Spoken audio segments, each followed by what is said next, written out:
I'd like to take you on a little imaginary trip to a scene. Invite you to close your eyes for a moment. You are now standing in the Roman governor's residence, the Praetorium, and there is a battalion of soldiers there. And a man is brought in, and the back of his clothing is stained with blood from a thrashing that he had just received. He's stripped of his clothing, clothed in a scarlet robe, and the soldier places a crown of thorns on his head. Another puts a reed in his hand. They blindfold him, they spit upon him, and they slap him and say, "Prophesy, who slapped you?" Mocked as if he were a king. Now, with hindsight, we understand, but even then his disciples had given up hope and fell into doubt and despair. Their hope for the kingdom dashed. This has to be the greatest irony ever. Very few understood what Jesus meant when he said, "My kingship is not of this world. If my kingship were of this world, my servants would fight." It became crystal clear to them when the stone was rolled away. The suffering servant rose from the dead and ascended on high.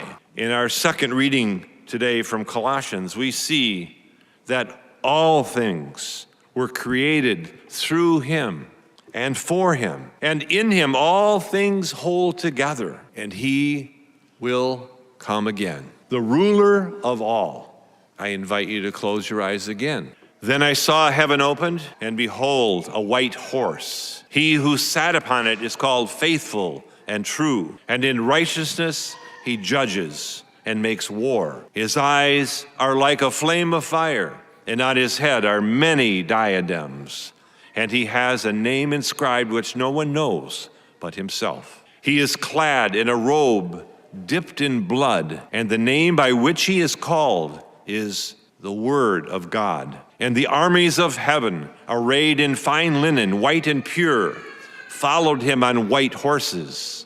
From his mouth issues a sharp sword with which to smite the nations, and he will rule them with a rod of iron. He will tread the winepress of the fury of the wrath of God the Almighty. On his robe and on his thigh he has a name inscribed, King of Kings and Lord of Lords. When he returns, he will endure no humiliation, no suffering, or have a death to die. He will come back in his fullness, in power, glory, majesty, and might, as he truly is King of the universe. But the critical question is he King of my heart?